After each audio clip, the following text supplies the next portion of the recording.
Councilwoman Miller, and then Ms. Berman, and after that, Mr. Paul Seeger. Councilwoman. Thank you. First, I'd like to reiterate our earlier comments in regards to the EIR. Many of those also apply to the plan. And I'd like to thank staff again for their interpretation earlier today on some of the language that we find problematic. The reason we remain concerned lies in the chair's earlier comment to the council members. If we want to shape policy and we want it to be enforceable, it must be in the plan. So we reiterate our earlier request to work with local governments to provide binding, clarifying language. And we, again, offer our willingness to work with you or your staff and to provide some of that language. Second, we have concerns, and many other people here today have expressed them, about this balancing act of the public trust. And we've heard statements here today from the council that sort of characterize those concerns as being an attitude that we are seeking to impact others but not ourselves. And despite Stockton's severe financial crisis that I would say is probably more significant than any other cities in the state right now, Stockton has continued to invest in significant dollars in conservation, groundwater recharge, and diversification. So we are still committed to doing the right thing for our region because we live there and it impacts us every single day. But we have been struggling with burdensome state policies for years. You heard some of the statistics I quoted earlier.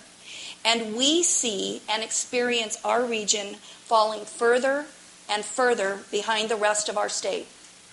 So please forgive us our lack of trust that this is all just going to work out. There was an earlier invitation by a speaker that this is what litigation is for. Now, everybody should just get in line and litigate what they don't like. We're a poor region. And frankly, as an elected official, I personally do not see years of litigation as a particularly good use of our extremely limited tax dollars, given that our residents are struggling with severe service shortages. At least 4 times today, this council has discussed the ability to make changes to the plan today. And staff and even some members of the council have consistently responded as part of the conversation that while it's possible, it would require additional staff analysis and quite possibly additional delays in recirculating the EIR and or the plan and allowing for additional comments. As a fellow policymaker, I am very familiar with this argument. We are told, sometimes for years, in the case of a large project like this, that changes or revisions can be made at any point right up until the final adoption. And so we start down a path. But the further we get down the road, the less chance there is that any meaningful or substantive changes will actually be made. And this is how ambiguous and problematic policies and regulations get on the books and then lead to those years and years of litigation.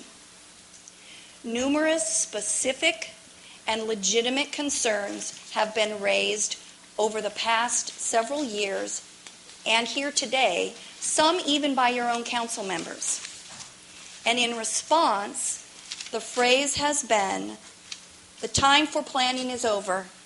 The time now is to move on to implementation.